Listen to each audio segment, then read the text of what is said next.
स्वागत करते माझ्या यूट्यूब चॅनलवर, ज्याचं नाव आहे गुड लाईफ विथ कपी। आज आपण मस्तपैकी एकदम शॉर्टकट करणार आहोत, स्वयंपाक करणार आहोत। जर कधी कंटाळा आला तर मग हे करायचं, कढी आणि भात। तर त्याच्यासाठी आपण आता पहिले साहित्य बघूया।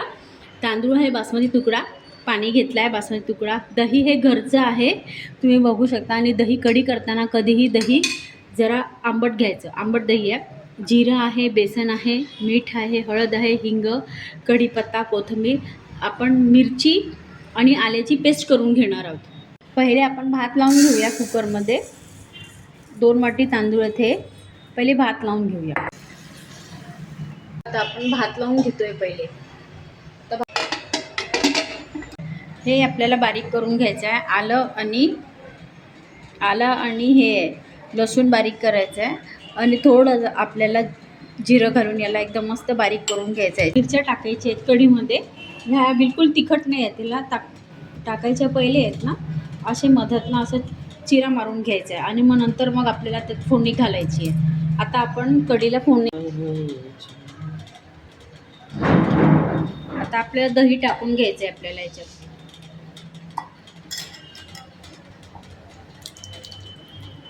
जेवढं तुम्हाला घट्ट पाहिजे, म्हणजे कढी जास्ती घट्ट करायचीच नाही, नाही तर मग पिठल्यासारखी होते। म्हणून दही थोडं जास्त घेतलं तर चालेल, पण डाळीचं पीठ थोडं कमी घ्यायचं। आता आपण एवढं दही घेतलेलं आहे, त्याच्यात बेसन घालायचं आहे। 2 चमचे बेसन घालायचं, जास्ती नाही, थोडं कमी झालं तर चालेल पण जास्ती नाही टाकायचं। छान।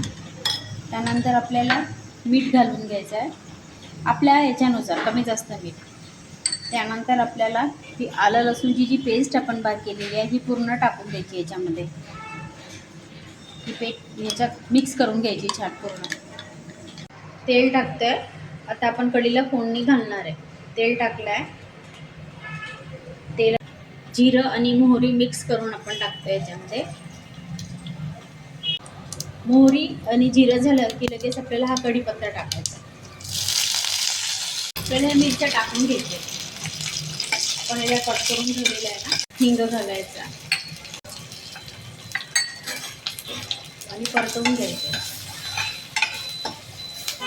हे जे बनवून ठेवलेलं होतं दही, बेसन आणि आलं आणि मिरचीची पेस्ट, त्याच्यामध्ये आता आपल्याला हे पाणी घालायचं आहे। हे पाणी घालायचं आणि आता आपल्याला या फोडणीमध्ये आपल्याला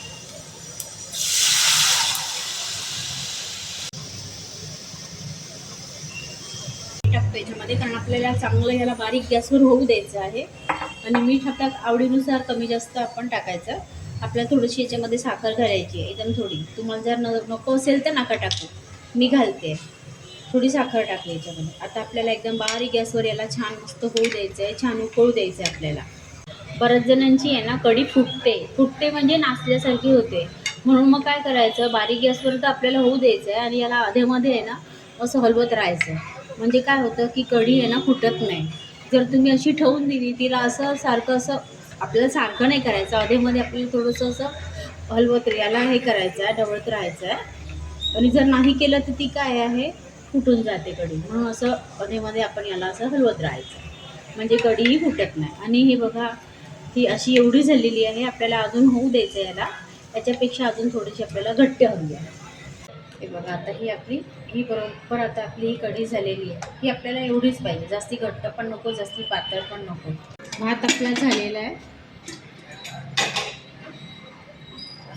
बघा, मस्त भात झालेला आहे। आता काढून घेऊया। मध्ये गरम गरम भात घालायचा असा, आणि असं घालून आहे ना याला,